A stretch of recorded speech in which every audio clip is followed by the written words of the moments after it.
አብይ አህመድ የሌላቸው ስልጣን ንገረኝ። ከመለስ ዜናዊ በምን ነው የሚለዩት? መለስ ዜናዊ ከመንግስቱ ኃይለማርያም በምን ነበር የሚለዩት? መንግስቱ ኃይለማርያም ከአፄ ኃይለ ሥላሴ በምን ነበር? ስም ነው የሚለያየው። ትግራይ ስንል ማንን እያልን ነው? ህብረተሰቡን ነው? ልሂቁን ነው? ገዢውን አካል ነው? ቲፒኤልኤፎች ስልጣን ላይ እያሉ የትግራይ የበላይነት ነበር የሚባለው። የትግራይ የበላይነት ካልክ የትግራይ ተጠቃሚ ነው ማለት ነው። እሱን አየን አይደል? አሁን ደግሞ ምን እየተባለ ነው? ኦዲዶች ስልጣን ላይ ሲመጡ አሁን ቱዴይ ዛሬ የኦሮሞ የበላይነት አለ እየተባለ ነው። እና የኦሮሞ የበላይነት ማለት የኦሮሞ ህዝብ አሁን እየተጠቀመ ነው ማለት ነው። ሁለቱም ዝም ብለው ነው። በኤርትራ በኩል ይቀነቀን የነበረውና አሁንም የሚነሳው ኤርትራ በኢትዮጵያ ቀኝ ተገዝታለች የሚለው ነው። በእርግጥ ኤርትራ በኢትዮጵያ ቀኝ ተገዝታለች? ቀኝ መገዛት ስንልስ በራሱ ምን ማለታችን ነው? ኢህአዴጎች ኮንፊደንስ አልነበራቸውም። አክቹዋሊ ኢንትረስቲንግ የሚያደርገው ኢሳያስ ራሱ የኢትዮጵያ መሪ መሆን ነበር የሚፈልገው። ምላሽ ያገኙለት ይህ የህወሓት የመገንጠል የመጀመሪያ ማኒፌስቶ የነበረው ጥያቄ ከየት የመነጨ ነው? የትግራይ ባህልስ እንዴት ያለ ነው? ትግራይ ብሔር ነኝ ከኢትዮጵያ መገንጠል እፈልጋለሁ ካለ በቀዳማዊ መብት ለምን አይባልም? ለምን መገንጠል ፈለግ የሚለው ጥያቄ አይነሳም። ስለማይነሳ አይመለስም። በእርሶ ብያኔ ኢትዮጵያ ውስጥ የብሔር ጭቆና ወይስ የብሔር ጥያቄ ነበር የነበረው? ፍርሃት ነበራቸው። ቲፒኤልኤፎች ገና ኢትዮጵያን አልተቆጣጠሩም ነበረ። ደርግ ሲፈርስ ኦልሞስት ሳውዝ ኢትዮጵያ የሚባል አያውቁትም ነበር። አዲስ አበባ ሳይገቡ እኮ ነው ደርግ የፈረሰው። እነዚህ ተቃዋሚ ድርጅቶችም ቲፒኤልኤፍን ናሽናሊስት አይደለም የሚሉት እነሱ ራሳቸው ናሽናሊዝምን መጠቀም ስለሚፈልጉ ነው። እነሱም ራሳቸው ናሽናሊዝም ያስተማራቸው ቲፒኤልኤፍ ነው። ከየት አመጡ? ማኒፌስቶ የመጀመሪያው የትግራይ ማኒፌስቶ የጻፈው እኮ ቲፒኤልኤፍ ነው። ናሽናሊዝም ምን እንደሆነ ለትግራይ ህዝብ የተናገረው እኮ ቲፒኤልኤፍ ነው። እንዴት እሱ ይካዳል? ፓዮኒር ነው፣ ፈጣሪ ነው። ቲፒኤልኤፍ የትግራይ ናሽናሊዝም ፈጣሪ ነው ብዬ ነው የማስበው እኔ።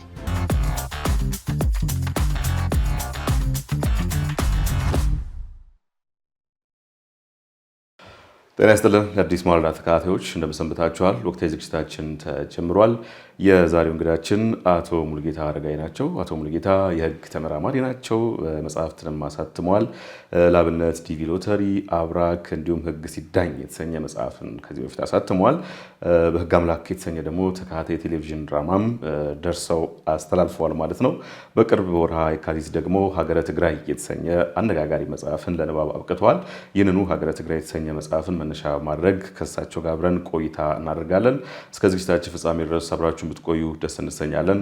ዮሐንስ አሰፋ ነኝ።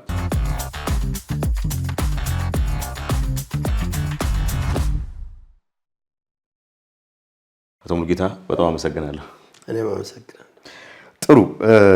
መጽሐፉ ብዙ ጉዳዮችን ያነሳል። ቢያንስ የኢትዮጵያ ታሪክ በሰነድ በጽሁፍ ከተገኘው ማስረጃ ከዳማት አንስቶ እስካለንበት ጊዜ ድረስ በዝርዝር ይመጣል እና መግቢያው ላይ አንድ ትኩረት የምትስብ ነገር አለች። በዛ በጀምር ደስ ይለኛል። እንዲህ ይላል፣ ሀገራት የሚቆሙት በታሪክ ላይ ነው። ታሪክን አለማወቅ ማንነትን ብቻ ሳይሆን የህይወት አቅጣጫም ጭምር ማጣት ነው። ታሪክ የሌለው ሀገር ደንባራ ነው ይላሉ። አሁን ባለንበት በተለይ ባለፉት ጥቂት ዓመታት ልበል ለኢትዮጵያ ዋና ዋና ችግሮች ተብለው ሰዎች ከሚጠቅሷቸው መካከል ታሪክ ነው። ታሪክ ነው የሚያጣለን። ታሪክን ትተን እንደው ዛሬ ላይ ብናተኩር እቺ ሀገር እኮ አንዳች አይነት መፍትሄ ታገኛለች የሚሉ ሰዎች አሉ። እርስዎ ደግሞ ታሪክ የሌለው ሀገር ደንባራ ነው እያሉ ነው። ለእነዚህ ሰዎች ምን ይሏቸዋል? እኔ ራሱ ታሪክ እንደዚህ መሆኑ የገባኝ አምና ነው።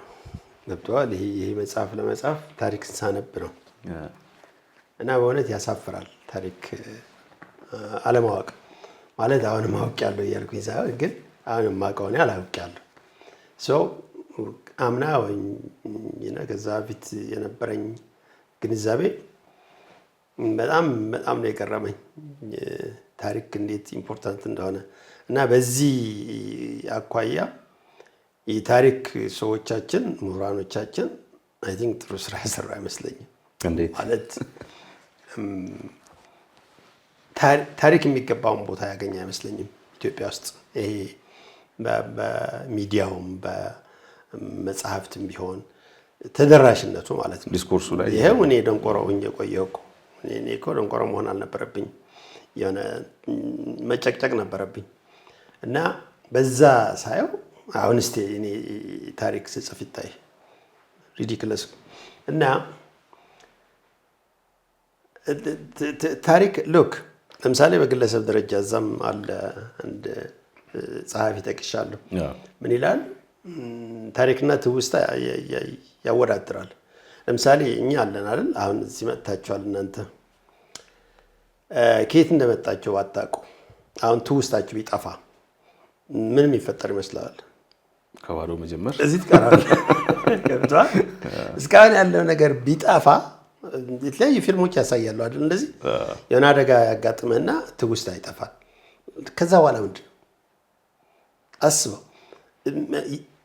ሚኒንግ ያለፈ የሚባል ነገር የለህም ማለት ነው። ከየት እንደመጣ አታውቅም። አንተ እኮ ሚስት ሊኖረው ይችላል፣ ልጅ ሊኖረው ይችላል፣ ቤተሰብ ሊኖረው ይችላል። ግን ሁሉ እሱ አታስታውስም። እሱ ካላስታወስክ እዚህ ነው የምትጀምረው ህይወት ማለት ነው። እሱ ከሆነ ደግሞ ትንጠለጠላለህ። ሲሚላርሊ ሂስትሪም በአገር ደረጃ ሲታይ ታሪክ እንደሱ ነው። ትናንት ካላወቅ የሚያጨቃጭቀን እኮ ትናንት እኮ ነው። እሱ ባይኖረን ምንድን ነው የምንሆነው? ባዶ ነው የምንሆነው ደግሞ። ስለዚህ ከዚህ ወደፊት ነው የምትሄደው ልክ እንደ እንስሳ እና ታሪክ አይ ቲንክ ማጨቃጨቁ ጥሩ ነው። ምክንያቱም ታሪክ ስትሬት የሆነ ወይም አንድ ወጥ የሆነ ነገር ሊኖር አይችልም። ለምን? የተለያየ ሰው የተለያየ ውቅር ነው ያለው። ዊር ዋየርድ የተለያየ ነው። በጣም ዩኒክ ነው እያንዳንዱ ግለሰብ። አካባቢያችንም ሪፍሌክት የምናደርገው በዛ ልክ ነው። ይሄ ሪኮግናይዝ ቢደረግ በሁሉም ሰው አንተና እኔ ዩኒክ መሆናችን ታውቆ ይሄ የምናንጸባርቀውም አኮርዲንግሊ ሊለያይ እንደሚችል ቢታወቅ ከዛ አዋጥተን አንድ ላይ አንተ ያለን ትሰጣለህ፣ እኔ ያለኝ እሰጣለሁ። ብንጨቃጨቅ እንኳን መሀል ላይ የሚያገናኘን ነው። ሁለቱንም አብረን ይዘን የምንሄድበት መንገድ መፍጠር ይቻላል። ጥሩ። አሁን ጥቂት የመንደርደሪያ ጥያቄዎች አሉኝ። ሀገረ ትግራይ ማለት ለመጻፍ የገፋሁት ዋና ምክንያት ምንድን ነው? አዎ ኤሪክ ሀጋይ ወይም ሀጋይ ኤሪክ የሚባል ጸሐፊ ያለ አይደለ? ግሬተር ትግራይ ታላቋ ትግራይ የሚል መጽሐፍ ጽፈዋል። አንድ እስራኤላዊ ፕሮፌሰር ነው፣ የታሪክ ሊቅ ነው። እሱ መጽሐፍ ነው ሳነብ ነው የኛው ነገር ጭንቅላት ውስጥ ተገባው። ምክንያቱም የትግራይ ታሪክ ነው የሚያወራው ሰውየው።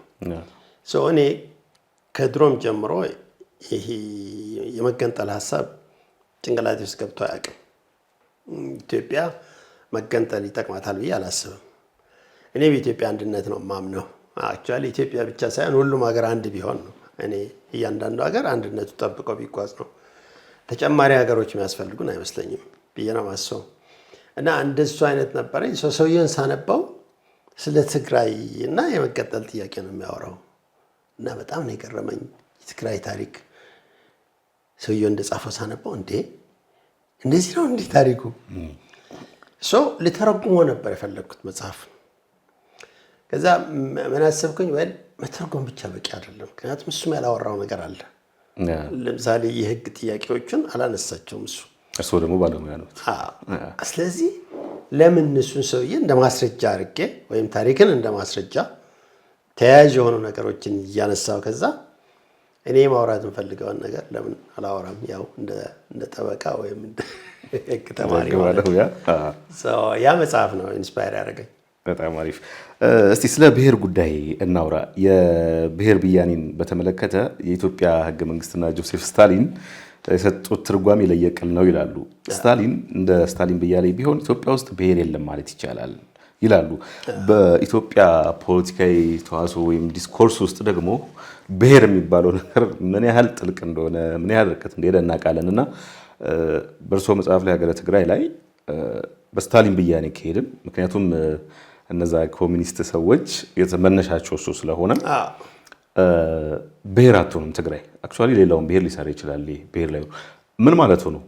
የስታሊንና የኢትዮጵያ ህገ መንግስት ብሔር ምንድነው ልዩነታቸው? ኦኬ አሁን ምንድነው ብሔር ማለት ምንድነው ለሚለው ጥያቄ የፈለከው ትርጉም ልትሰጥ ትችላለህ፣ መብት ነው። እኔ ብሔር የሚለው ቃል በዚህ ነው መፈታት ያለበት እያልኩ አይደለም። ቲፒኤልኤፎች ምን ይላሉ ሲጀምሩ?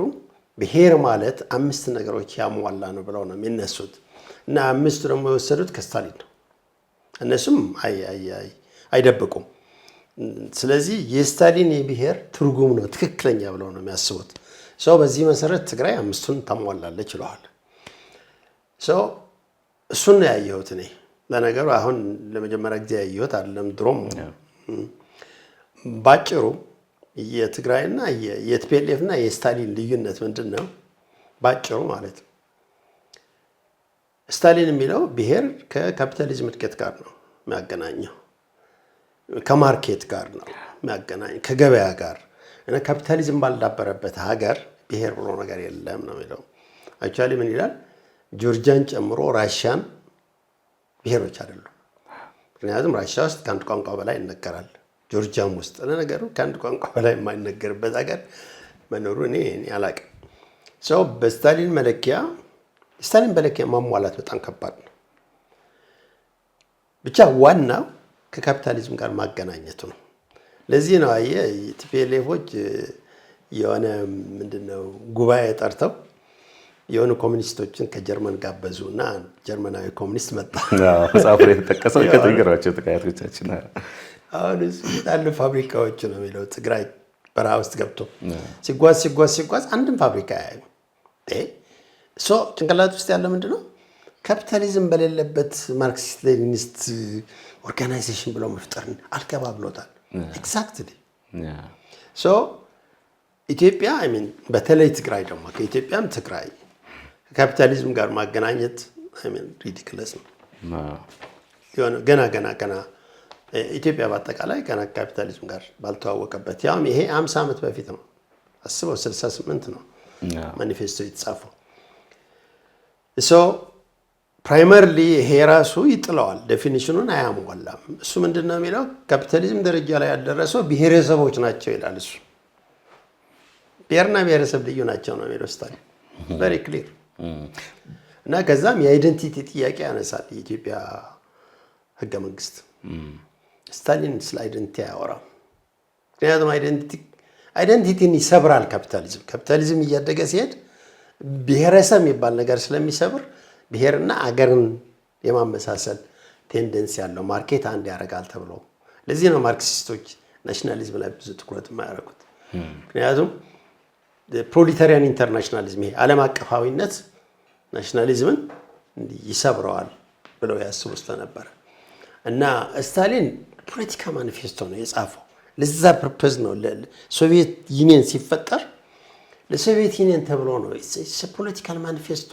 እነሱ ግን ልክ እንደ ሳይንስ ወሰዱትና አክቹዋሊ ሳይንስ ነው የሚሉት ወሰዱና ያው እቺ የብሔሯን ጉዳይ ያነሷት ወደ ቀጣዩ ጥያቄ እንዲያመራ ነው። ከመጽሐፍ ወጣ እንበልና ኢትዮጵያ ውስጥ እንደሚያውቁት የብሔር ጭቆና ነው ወይስ የብሔር ጥያቄ ነው የሚል ክርክር ነበረ። አሁንም እልባት ያገኘ አይመስለኝም። ምክንያቱም አንዱ ባንዱ ላይ ተጨቆኛለሁ የሚል ነገር ስላለ በአደባባይ የምንሰማው ከኦፍ ዘ ሪከርድ የምናያቸው ነገሮች ስላሉ በእርሶ ብያኔ ኢትዮጵያ ውስጥ የብሔር ጭቆና ወይስ የብሔር ጥያቄ ነበር የነበረው? እኔ የብሔር ጥያቄ የሚሆን የብሔር ጭቆና መኖሩን የሚያሳይ ምንም ነገር የለኝም፣ አላውቅም። ምን ማለት ነው? የብሔር ጥያቄ የተነሳው እኔ እስከማውቀው ድረስ አዲስ አበባ ዩኒቨርሲቲ ነው። ለመጀመሪያ ጊዜ የተነሳ አክቹዋሊ ወለልኝ ነው ፖፑላር ያደረገው ሰው አዲስ አበባ ዩኒቨርሲቲ ሚኒንግ ተማሪዎች ናቸው የጀመሩት። ከዛ በፊት የብሔር ጥያቄ ሆኖ ሲነሳ ነው ሰምቼ አላውቅም። አዲስ አበባ ዩኒቨርሲቲ ማለት ደግሞ በወቅቱ 6 ኪሎ የነበረ ማለት ነው። ጥቂት የዩኒቨርሲቲ ተማሪዎች ቁጥራቸውን በጣም ኦፍ ኮርስ ፖፑሌሽኑም ትንሽ ነው ያኔ። የአዲስ አበባ ዩኒቨርሲቲ ተማሪዎች ያነሱት ነው እንጂ በህዝብ ደረጃ እኔ ብሔሬ እንደዚህ ነው አንተ ብሔሬ እንደዛ ነው ተብሎ የተቀመጠበትና ህዝባዊ መሰረት የነበረው አይነት ጥያቄ አይመስለኝም። ተማሪዎቹ አነሱት። ከዛ ድርጅቶች ተፈጠሩ እንደነ ቲፒኤልኤፍ እንደ ኦነግ። ከነዚህ ድርጅቶች በዛ ሰዓት ማለት ነው በ60ዎቹ። ከዛ ውጪ የብሔር ጥያቄ የሚባል ነገር ያለቅም። ስለዚህ ብሔር ጥያቄ የለም ካሉኝማ ጭራሽ ብሔር ጭቆና አልነበረም ነው። ለምንድን ነው ይሄንን የምለው? አሁን አንዳንዶች ከብሔረሰብ ጋር ያያይዙታል። የሆነ ብሔር ሌላኛውን ጨቁኗል፣ ሌሎቹ ደግሞ ገዢ መደብ ያደርጉታል። ከሌ ብሔር ገዢ መደብ ይሄኛውን ጨቁኗል። አይ እሱማ እንደዚህ ጭቆና የሚባል የለም እንደዚህ የሚባል ነገር የለም። ግን የብሔር ጥያቄ ነበር የሚሉ ሰዎች አሉ። እሱን ባህሌ ተወቅልኝ፣ በቋንቋ ልናገር፣ ማንነቴ ተወቅልኝ የሚሉትን ጥያቄዎች የብሔር ጥያቄ ብለው ስለሚጠሩት ነው ጥያቄ ነው። እሱ እኮ ነው ብሔር የሚባል ቃል ራሱ ለመጀመሪያ ጊዜ ጥቅም ላይ የዋለው በእነዚህ ነው በተማሪዎቹ ነው። ተማሪዎቹ ደግሞ ከኢስት የወሰዱት ነው። ቅድም እንዳወራነው ከስታሊን የወሰዱት ነው። ባይዘው ስታሊን ነበረ ፖፑላር የነበረው። የብሔር ጭቆና ነበረ ወይ ስትል ኢትዮጵያ ውስጥ ብሔሮች ነበሩ ወይ ወደሚለው ነው የሚወስድህ። እኔ ኢትዮጵያ ውስጥ ብሔሮች ነበሩ ብዬ አላስብም። ምንድን ነው ነበር? ነገርኩህ እኮ ስታሊን ከሆነ የብሔር ሊቅ የስታሊን የብሔር መለኪያ ኢትዮጵያ ውስጥ ያሟላ ወገን አልነበረም። አሁንም የለም። ለነገሩ ሲምፕል እኮ ነው። ኢትዮጵያ ካፒታሊዝም ደረጃ አልደረሰችም። አኮርዲንግ ቱ ማለት እንደ ሰውዬው አባባል በቀላሉ የምጥለው ነገር ነው። ይሄ ማለት ግን ሌሎች ብሔር ለምሳሌ እነ ዎከር ያወሩት ሌሎች ጸሐፊዎች አሉ የግድ ከካፒታሊዝም ጋር መያያዝ የለበትም የሚሉ። በሱ ሴንስ ከወሰድከው ብሔር ብሔረሰቦች ሊኖሩ ይችላሉ። ያኔ ግን ሲጀመር ስታሊን ስለነበረው እንደ ኦቶሪቲ ይጠቀስ የነበረው እንደ ምንጭ የስታሊንም ቢሆን አላሟላንም ነበረ በዛ ሰዓት እና ኮንሲስተንት አልነበረም ክርክሩ ነው። ሌላ ብሪያን ሄትስ መጽሐፍ ላይ አለ። ሄትስ የሚባል ጸሐፊ ደግሞ ብሔር የሚባል ቃል እንኳን ብሔር ዘውግ የሚባል ቃል ሁላ የለም ነበረ። የኢትዮጵያ ሕዝብ የሚገለጸው በብሔር በዘውግ በምን ሳይሆን በአካባቢ ይሄ በመንደር በሰፈር በወረዳ አውራጃ ክፍለ ሀገር በሚል ነው። ለምሳሌ አማራውን ብትወስድ ጎጃሜ፣ ጎንደሬ ያኔ ማለት ነው። ትግራይም እንደዚሁ ነው። በአውራጃ ይከፋፈል ነበረ። እንደርታ፣ አድዋ ምን ትላለህ? ይሄ ነው ኢትዮጵያን ይገልጽ የነበረው። ባይዘው ዛሬ የሚገልጻ ብዬ የማስበው እሱ ነው። ለዚህ ነው አየህ አሁን አማራ ስለተባለ ብቻ አንድ ነው ወይ? ኦሮሚያ ስለተባለ ብቻ አንድ ነው ወይ? ሪሊ እዛ ውስጥ ዲፍረንስ የለም ወይ? በቀደም አቶ ሌንጮ የጻፉት መጽሐፍ ላይ ሳይቀር ይናገራል። ኦሮሚያ ውስጥ ዲፍረንስ አለ። አክቹዋሊ እሱ ዲፍረንስ ሲሪየስ ነው ነገር አቴንሽን የሚያስፈልገው ነው ሁላ ብለው ጽፏል። ልክ ነው። አንተ የሆነ ነገር አንተ የሚመችን ነገር ማውራት ስለፈለግ ብቻ ሪያሊቲውን አትቀይረው። ለዚህ ነው አማራ ክልል አሁን ለምሳሌ ፋኖዎቹን ሰድ ለምንድን ነው አንድ መሆን በጣም እየከበዳቸው ያለው? ዋይ ቢካዝ ጎጃም የሚባል ጎንደር የሚባልም ገብተህ ሌላ ዲቴይል አለ፣ ዝርዝር አለ። እሱ ነው ትክክለኛ መገለጫው። ይሄ የሰፈር ስናድግኛ በሰፈር ነበር የምንጨቃጨቀው። አይ ቲንክ እሱ አሁንም ይኖራል። እሱ ከየት ነው የመጣው? ካፒታሊዝም ስላላደገ የሚለው አርጊመንት ጠንካራ ይሆናል እዚህ ላይ። ምናልባት ማርኬት ስለሆነ ያቀራርባል ነው። ትናንሽ ቋንቋዎች እየጠፉ አንድ ቋንቋ እየወጣ ይሄዳል። ልክ የዓለም ታሪክ እንደሚያሳየን ማለት ነው። ስለዚህ በዛ ሴንሱ ስናየው ነው እንግዲህ እና የብሔር ጭቆና የጨቋኝ ብሔር ለዚህ እኮ ነው አሁን እየጠፋ ሄደው እና አማራ ነበረ የሚጨቁነው ነው። ለምሳሌ የአማራ ብሔር ጨቋኝ ነበረ ካልክ መጀመሪያ የአማራ ብሔር ማለት ምንድን ነው? ማን ነው? ኦኬ what was the essence of ይሄኛ የብሔሩ ሚኒሊክ ናቸው አይደለ? ብዙ ጊዜ ጨቋኝ የሚባሉት ሚኒሊክ ማን ናቸው? የሚኒሊክ ባለስልጣናት እነማን ናቸው? የሚኒሊክ ወታደሮች እነማን ናቸው? ሚኒሊክ ማለት ማን ናቸው? እሳቸው አማራ ለምሳሌ ኃይለ ሥላሴ አሉ። ኃይለ ሥላሴ ምንድን ናቸው? ሪሊ አማራ ናቸው? አማራ ማለት ትውልድ ከሆነ ሪሊ አማራ ናቸው ኃይለ ሥላሴ? ማትመልሳቸው ጥያቄዎች ውስጥ ነው የሚዘፍቅህ። ከዛ በኋላ ምን ለማረም እንዴት ተሞክረት ፒኤልኤፎች ራሳቸው የአማራ ገዢ መደብ ወደ ማለት ሄዱ ማለት ነው። የአማራ ብሔር የነበረው የአማራ ገዢ መደብ ወደ ቤት ደግሞ ክላስ ተሰራ ማለት ነው። እኔ ቱ ቢ ፍራንክ የብሔር ጭቆናና የብሔር ጥያቄ የሚል ከተማሪዎች ጋር ነው ማያይዘው እንጂ ከኢትዮጵያ ሪያሊቲ ጋር አላያይዘው። ጥሩ፣ ወደ ታህት የመጀመሪያው ማኒፌስቶ እንሂድና በ1976 በወጣውና በኋላ በከለሰው ማኒፌስቶ መገንጠል የሚለው በማውጣት የራስን ድል በራስ የመወሰን የሚለው ላይ ይደርሳል። እንቀጥልና እነዚህ የትግራይ ምክንያታዊ ተዋንያን ያን አጥፊ የብሔር ጦርነት ያካሄዱት ራሳቸው ብሔረተኛ ሳይሆኑ እንደነበረ ማስተዋል ተገቢ ነው ሲሉ ጽፈዋልና እነዚህ ሰዎች የህወሓት ሰዎች የትግራይ ብሔርተኞች ካልሆኑ ምንድን ናቸው? ምን ማለት ሆኑ? የትግራይ ብሔርተኞች አይደሉም ሲሉስ? ባይዘው እነሱ ራሳቸው ናቸው ያሉት፣ እኔ አይደለሁም። እሺ እንዴት? አቶ ስብሃት ራሳቸው ተናግረዋል። እኛ ህዝቡን ለማነሳሳት ነው ብሔረተኝነት የተጠቀምንበት እንጂ እኛ ብሔረተኞች አልነበርንም ብለዋል።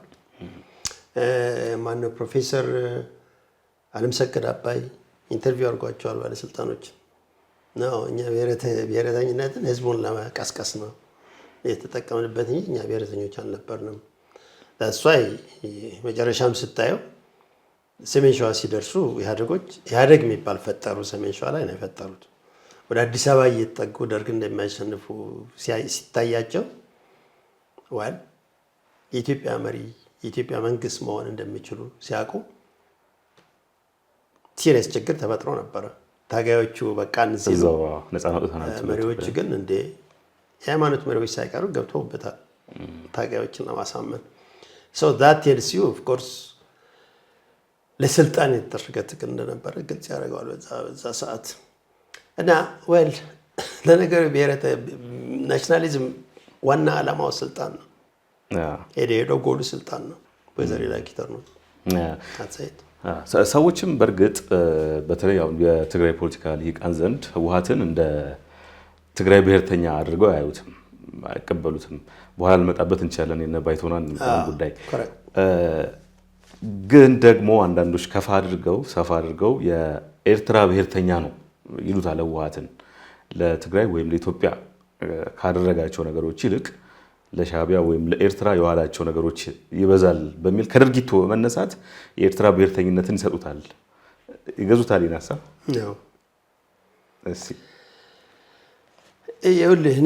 እኔ ሁሉም ነገር የማያይዘው የፖለቲካ ጥያቄ የስልጣን ጥያቄ ነው ብዬ ነው የማስበው።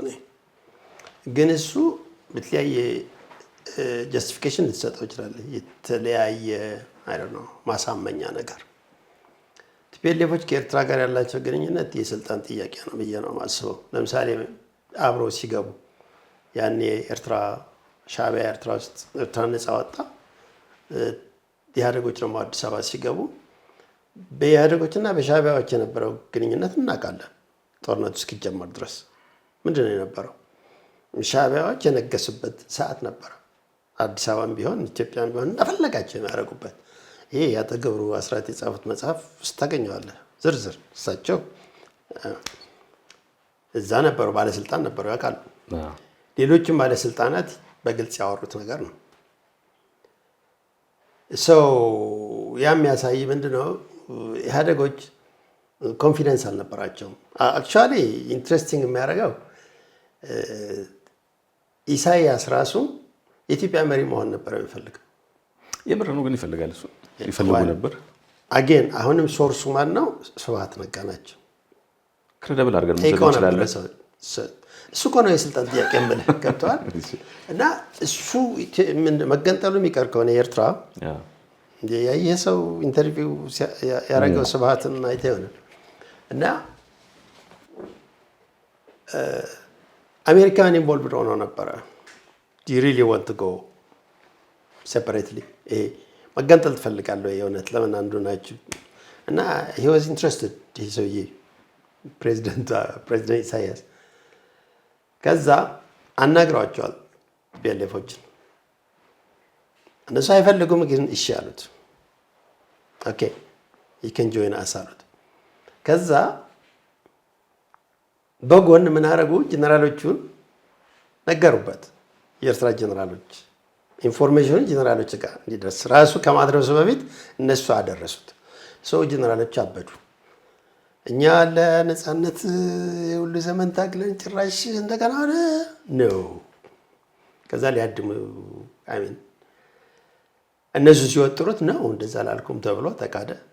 እንደዛ አድርገው ነበር ቲፒኤልኤፎች። ጭራሽ አይፈልጉም ነበረ። እሱ ቢመጣ ሻዕቢያ ነው ፍረስትሬት የሚሆነው የመጀመሪያ ደረጃ ሲሆንና ቲፒኤልኤፍ ሁለተኛ ተጫዋች ነው የሚሆነው። ምክንያቱም እንደዛ ሆኖ ነበር የመጣው።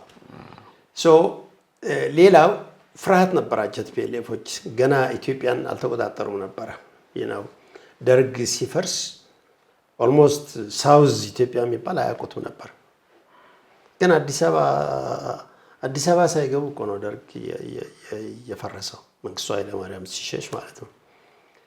እና እርግጠኛ አልነበሩም። ይሄ ራሳቸው የፈጠሩት ነገር ነበር። ይሄ የአማራ ገዥነት ምናምን የሚል ጭንቅላታቸው ውስጥ ገብቷል። እና ኃይለኛ ተቃውሞ የሚጠብቃቸው ነበር የመሰላቸው። በዚህ በኩል የማይወዳቸው ህዝብ፣ በዛ በኩል ደግሞ ከሻዕቢያ ጋር ከተጣሉ መሀል ላይ ሳንዶች እንሆናለን የሚል ሀሳብ ነበራቸው ብዬ አስባለሁ። እና በዚህ ምክንያት በጣም ነበረ ሻዕቢያን እንደዚህ በጥንቃቄ ይዘውት የነበሩት። ኦልሞስት ጉቦ እየሰጡ ነበረ የሚኖሩት መጨረሻም ብለዋል ራሳቸው። አሁንም አቶ ገብሩ አስራት የጻፈውን ብታነበው በግልጽ ነው የምታገኘው እዛ። ከዚህ ስትነሳ የኔ ቲዮሪ ምንድነው? ኦፍኮርስ የስልጣን ትግል ነው። አሁን ሻዕቢያ ነው የውስጥ ሻዕቢያውን የኤርትራ ህዝብን ኢንትረስት አድቫንስ እያደረገ ነው። ቲፒኤልኤፍ የትግራይን ህዝብ ኢንትረስት አድቫንስ እያደረገ አሁንም ትግራይ ውስጥ እየታየ ያለው ነው። አገን የስልጣን ጥያቄ ነው። እነዚህ ተቃዋሚ ድርጅቶችም ቲፒኤልኤፍን ናሽናሊስት አይደለም የሚሉት እነሱ ራሳቸው ናሽናሊዝምን መጠቀም ስለሚፈልጉ ነው እንጂ እነሱን ራሳቸው ናሽናሊዝም ያስተማራቸው ቲፒኤልኤፍ ነው።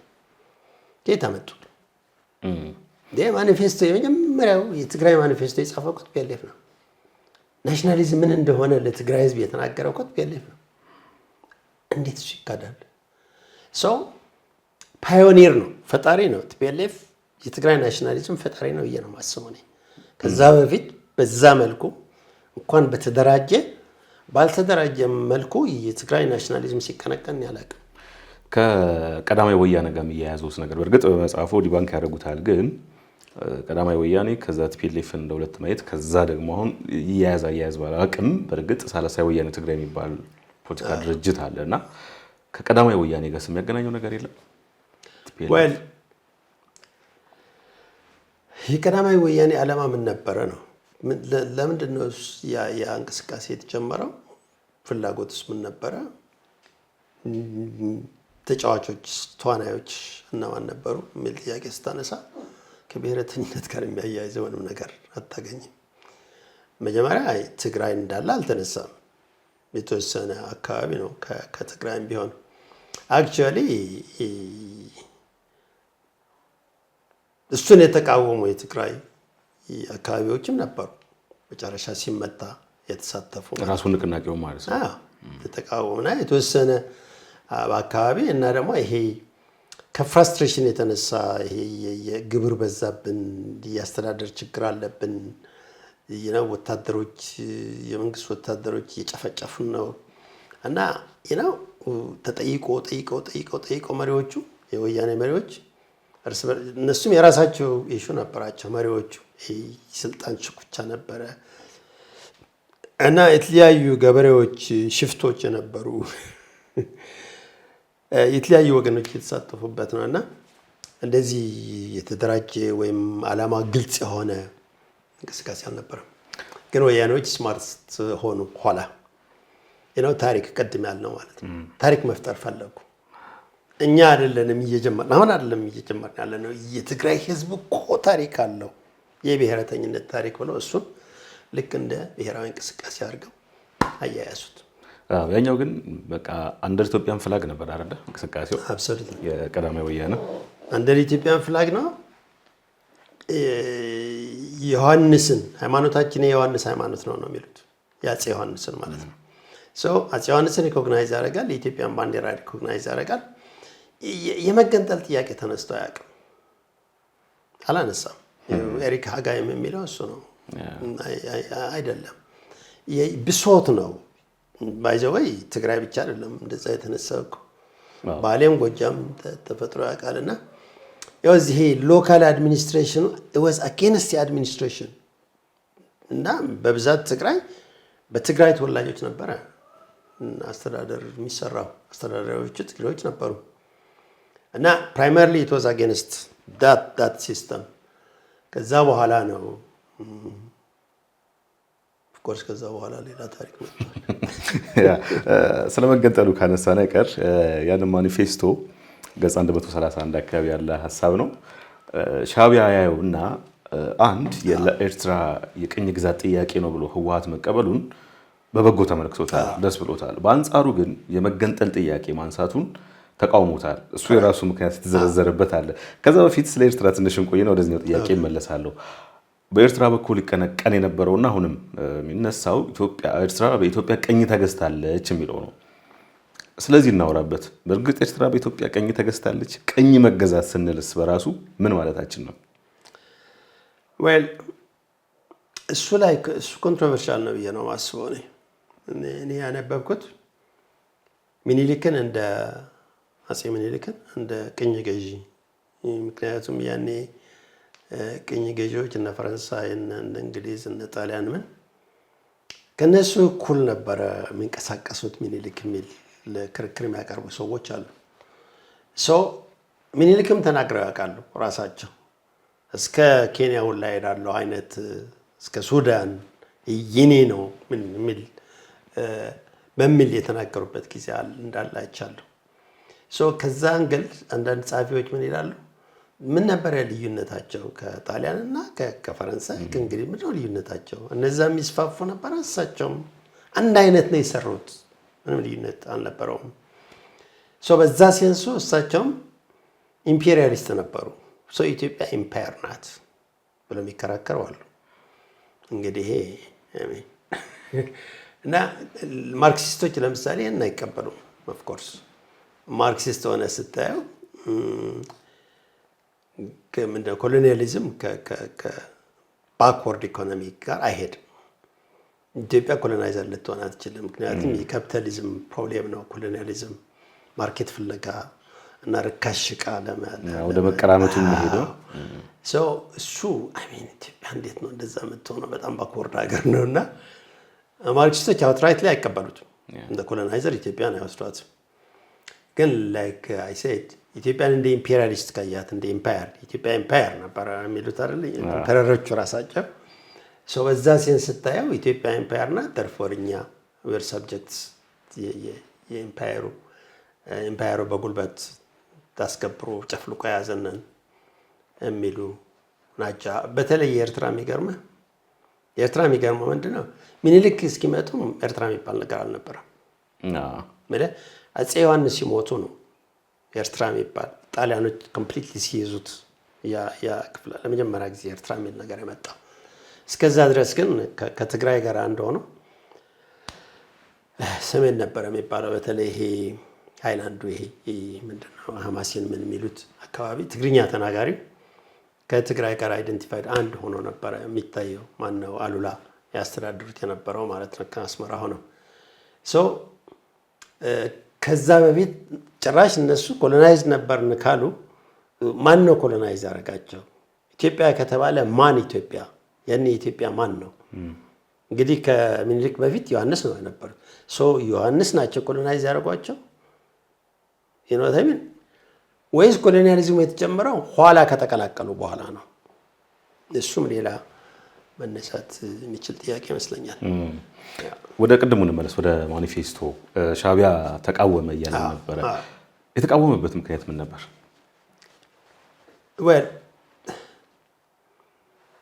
መገንጠል ይረክሳል ነው እሱም ሲያቀነቅሰው ነበር።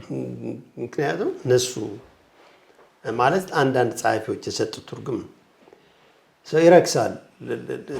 ቲፒኤልኤፍ ገነጠላለሁ ካለ፣ ኦነግ ገነጠላለሁ ካለ ኢትዮጵያን ልታፈርሱ ነው ወይ የሚል ተቃውሞ እንዳይደርስባቸው ይፈሩ ነበረ። መገንጠልን በሞኖፖል መያዝ ነበር የፈለጉት እነሱ እና የፖለቲካ ስሌት ይመስለኛል። እንዴት አስታረቁት ግን ይሄንን ልዩነታቸውን? ነቻስ አላስታረቁት በዛው እስካሁን አለ አስታረቁ። ጥሩ። እስቲ የመገንጠልን ጉዳይ ከትግራይ ሰፋ ስናደርገው ደግሞ ከኢትዮጵያ ባህል አንጻር እንመልከተው። ቲፒኤልኤፍ በኋላ ላይ ቢከልሰውም የመገንጠልን ጥያቄ አንስቶት ነበር በመጀመሪያው ማኒፌስቶ። እርስዎ ደግሞ ከላይ ጀምረው ከዳማት አንስተው በዝርዝር በታሪክ መጽሐፉ እንደነገሩን ይህ ጥያቄ ጭራሽ አልነበረም እና ምላሽ ያገኙለት። ይህ የህወሓት የመገንጠል የመጀመሪያ ማኒፌስቶ የነበረው ጥያቄ ከየት የመነጨ ነው? የትግራይ ባህልስ እንዴት ያለ ነው? ሰፋ አድርገው ይገርም። የብሔር ጥያቄ ከትግራይ ጋር የሚያገናኘው ነገር የለም፣ ከኢትዮጵያ ጋር የሚያገናኘው ነገር የለም ብዬ ነው የማስበው፣ ከታሪኩ ጋር ማለት ነው። ቲፒኤልኤፎች ከመምጣታቸው በፊት ቲፒኤልኤፎች እንደ ቲፒኤልኤፎች ከመደራጀታቸው በፊት የብሔር ጥያቄ የተነሳበት ሁኔታ ወይም አጋጣሚ እኔ አላውቅም። ኢትዮጵያ ታሪክ ውስጥ እንቅስቃሴዎች ነበሩ፣ ቅድም እንዳወራ ነው ህዝብ የሚያምጽበት በኃይለ ሥላሴ ጊዜ ማለት ነው። እሱም አዘርዋይስ ከዛ በፊት እንዳልኩ የሰፈርና የመንደር ግንዛቤ ነው እንጂ ያለው ብሔር ነኝ እኔ መገንጠል አለብኝ እኔ የተለየሁ ነኝ ከሌላው ኢትዮጵያ የተለየሁ ነኝ። ለምሳሌ በብዛት የሚጠቀሰው የኦሮሚያን ውሰድ ወይም ኦሮሞዎችን ውሰድ። ኦሮሞዎች ምንድነው ሊሉ የሚፈልጉት የኦሮሞ ፖለቲከኞች ልክ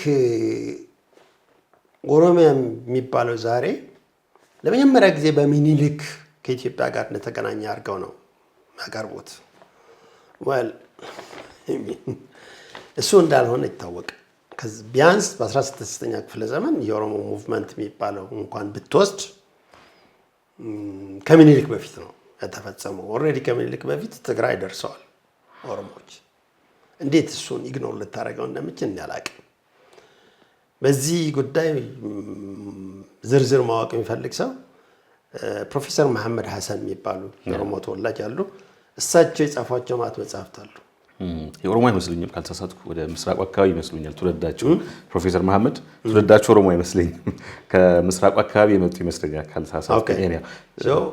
እሳቸውን ከማን ነው ስሙ ጋር ከጭራሽ ወደ ይኩኖ አምላክ ይወስዱታል። ወደ 13ኛ ክፍለ ዘመን የኦሮሞዎች ኢትዮጵያ ውስጥ ያላቸው ቦታ እና አክቹአሊ ማን ነው ፕሮፌሰር መረራም እንደዚህ ነው የሚለው ከ400 እስከ 450 ዓመት በፊት ጀምሮ ኦሮሞዎች ገዢዎችም ተገዢዎችም ሁለቱም ነገር ናቸው። እና ተቀባዮች ብቻ አልነበሩም ሰጪዎችም ነበሩ ይላሉ መረራ። ይሄ እምልህ እሱ ነው የብሔር እንቅስቃሴ። ይሄ ነው ችግሩ። ከፋክት ጋር ብዙ ቁርኝት የለው። ስሜት መፍጠር ነው ዋናው። ግን ሰርቷል። አሁን ብዙ ኦሮሞዎች ኢትዮጵያውያን አይደለንም ይላሉ።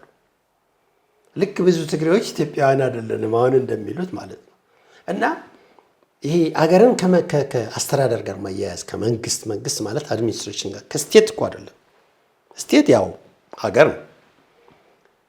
ከዚህ ከአድሚኒስትሬሽኑ ጋር አሁን ከመጣ ባለስልጣን ጋር ማያያዝ አብይ አህመድ ካስቀየመ ኢትዮጵያ ናት ያስቀየመችኝ አይነት የማለት ሰው ሚኒሊክ ሲያስቀይሙ ኢትዮጵያ ናት የማለትና እሱ ያው ነው የፓርቲኩላር ኢንትረስትን ዩኒቨርሳላይዝ አድርጎ የማቅረብ የግል ብሶትን የሀገር ብሶት አድርጎ የማቅረብ ጉዞ ነው እንግዲህ ናሽናሊዝም እንደ አይዲዮሎጂ ስታየው ሰው በዛ ምክንያት ነው። ከዛ ኋላ ሄዶ ለምሳሌ አስበው ቲፒኤልኤፎች ስልጣን ላይ ያሉ የትግራይ የበላይነት ነበር የሚባለው።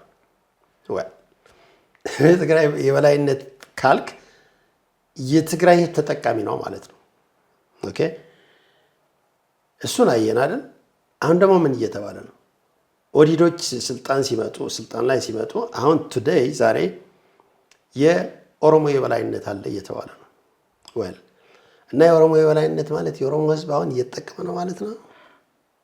ሁለቱም ዝም ብለው ነው። ኦኬ ፖለቲከኞቹ ግን እንዴት የራሳቸውን የግል ኢንትረስት የሀገር ኢንትረስት አድርገው ያቀርቡታል። እንደዛ ካላረክ ሳክሲድ አታረግም። እንደዛ ካላረክ ማሰባሰብ አትችልም። አይዲዮሎጂ ማለትም እሱ ነው። የአንድ የግሩፕ ኢንትረስት የሀገር ኢንትረስት፣ የአንድ የግለሰብ ኢንትረስት የግሩፕ ኢንትረስት፣ ከዛ የፓርቲው ኢንትረስት እያየን ነው። ቲፒኤልኤፍ ሲጀምር ሄዶ መጨረሻ በጠቅላይ ሚኒስትር መለስ ዜናዊ እንዴት ኮንሰንትሬትድ እንደሆነ ፓወሩ እሳቸዎች አይተናል። ሲሚላር ዛሬም እያየን ነው።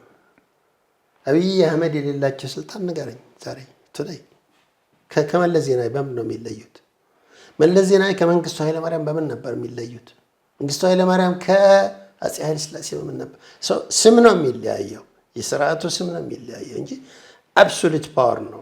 በድርጅት ይጀምራል፣ ህዝባዊ ሆነ ይባላል። ከዛ ኤንድ ኦፍ ዘ ዴይ ሙቭመንቱ እየተዳከመ ሄዶ መስከን ሲጀምር ፓወር ግለሰብ ላይ ነው የሚቀራው።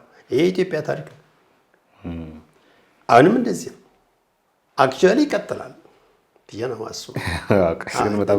ይሄ የሚቀር ነገር የመገንጠልን ጥያቄ ከሞራላዊ መለኪያ አንጻር የመለከቱትና በመጽሐፉ የቀዳሚ መብት ፕራይመሪ ራይት እና የመፍትሄ መብት ሪሚዲያል ራይት በሚሉት ተነጥራሉ። በተናጠል ብናያቸው ደስ ይለኛል።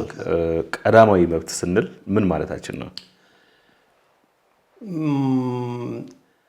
ለምሳሌ መገንጠል ብትፈልግ ምክንያት አያስፈልግም። እገነጠላለሁ ስትል ለምን ሲሉ አሰኘኝ ትላለህ። ስለፈለኩ ፈልጌያለሁ አማረኝ ትላለህ። ፕራይመሪ በቃ መብቴ ነው። ምንድን ነው ፈልጌያለሁ እንዴ ከእናንተ ጋር የሆንኩት ፓርትነርሺፕ የፈጠረው ነው የኔ ፍላጎት ስላለ ነው። ፈቅጄ ነው። ፈቅጄ ከገባ ፈቅጄ መውጣት እችላለሁ ያለምንም ጥያቄ። ልክ አሜሪካውያን ያደረጉት ማለት ነው። ለዛ የኮንፌዴሬሽኒስቶች ጥያቄ እሱ ነበር። ኤክስፕሌን ማድረግ የለብንም። ስንገባ ባሪያ ነበረን፣ አሁንም ባሪያ አለን። ስለዚህ መውጣት እንፈልጋለን። ጨቀጭቁን ከሆነ ምንም ማስረዳት ያለብን አይነት ነበረ። እሱ ያው ቀዳማዊ ወይም ፕራይመሪ ራይት የሚለው መብታችን ነው። በቃ ልክ እንደ የመኖር መብት ወይም የህይወት መብት። ወደ መፍትሄ ስንሻገር ደግሞ አንዳች ምክንያት አለው እንደማለት ምክንያት ያስፈልጋል። እሱን አሁን በትግራይ መነጽር እንድንነው ስለፈለኩ ነው። ትግራይን ከሁለቱም በፕራይመሪውም በሪሚዲያሉም ስናይ እንዴት አገኙት? አሁን እንግዲህ መጽሐፉን ላላነቡትም ሰዎች ተደራሽ እንዲሆን ስለምፈልግ ነው ጥያቄ ማነሳው። ከቀዳሚው እንነሳ፣ ከፕራይመሪው አኳያ የትግራይ ሁኔታ ስንመ ይኸውልህ ትግራይ ብሔር ነኝ። ኦኬ therefore ከኢትዮጵያ መገንጠል እፈልጋለሁ ካለ በሬሜዲያል በቀዳማዊ መብት ለምን አይባልም። ለምን መገንጠል ፈለግ የሚለው ጥያቄ አይነሳም። ስለማይነሳ አይመለስም። በሬሜዲያል ወይም ይሄ በመፍትሄያዊ የሞራል መለኪያ ምክንያት አቅርብ ይባላል።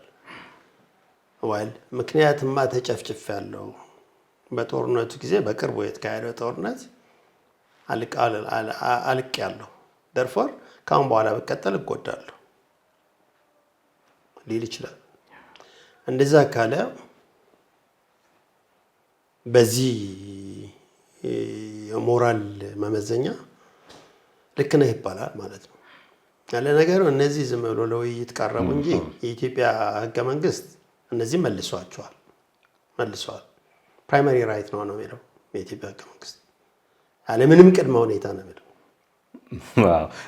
ወደ ኋላ ያስኩት ነበር ከነሱ ተቀሩ አሁን ላምጣውና የኢትዮጵያ ብሔር ብሔረሰቦችና ህዝቦች ራሳቸውን እድል በራሳቸው የመወሰን እስከ መገንጠል ይላል። ግን ትግራይ ያንን ሊያንሳ ቢል ላያደርግ የሚችልበት ምክንያት አለ ይላል በመጽሐፉ። ምክንያቱም ክልል ስለሆነ የኢትዮጵያ ደግሞ ብሔር ብሔረሰቦች መሆን አለበት። ትንሽ ብናፍታታው ደስ ይለኛል። አሁን ትግራይ ስንል ማንን እያልን ነው? ህብረተሰቡን ነው? ልሂቁን ነው? ገዢውን አካል ነው? ማን? ክልል መሆን ብቻ አይደለም፣ መገንጠል ትችላለህ። ትግራይ አሁን ራያም ይባላል። ራያ እገነጠላለሁ እኔ ራሴ ቻልኩ ብሔር ነኝ ካለ ፌዴሬሽን ምክር ቤት አዎ ብሔር ነህ ካለው ከትግራይ ወጥቼ ከአማራ ጋር ወይም ለብቻ ይሆናለሁ ብቻ ሳይሆን ከኢትዮጵያ እገነጠላለሁ ማለት ይችላል። እንደኔ መንግስት አሳታፊ የሆነ ተቻችሎ የሚዘልቅ የሌለ ወደ 12 ገደማ ፖለቲካ ፓርቲዎች ጋር አብሮ እየሰራ ያለ መንግስት የት አለ?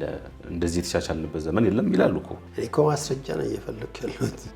እኔ ማስረጃ ብትሰጠኝ ነበር የመሰለኝ። አብሮ እየሰሩ ነው። እሱ ማስረጃ ሊሆን አይችልም። ማን ተቃዋሚ ፓርቲዎች አብሮ እየሰሩ ነው እኮ መንግስት ጋር ዜማ አብን እየቀጠል ይችላል። ችግር መፍታት የምንፈልገው በሲቪል ዲስኦቢዲየንስ እንኳን አይደለም፣ በጥይት በቃ የታሪካችን ነው። እንደ ኢትዮጵያ የጦርነት ታሪክ ያለው ሀገር የለም። እስካሁን እኮ አላረፍንም። ከድሮ ጀምሮ እስካሁን ጦርነት ውስጥ ናለን። ለምንድን ነው የኢትዮጵያ ሕዝብ የሁሉ መከራ አልፎ ለምንድን ነው እርስ በርሱ ማጨፋጨፉ? ፖለቲከኞቻችን ብዙ ጊዜ ተጨፋጨፉ ብለውን ያውቃሉ። አዲስ አበቤ የሚል አንድ ብሔር ፌዴሬሽን ምክር ቤት ቢያቀርብ ተቀባይነት ላያገኝ የሚችልበት ምክንያት አለ። ለምንድን ነው ኤርትራ ከኢትዮጵያ መለየት ያቃታት? ለምንድን ነው እስካሁን ያልተለያየ ነው? አስበው በኢህአዴግ ጊዜ ከባድ ውጊያ ተካሂደዋል።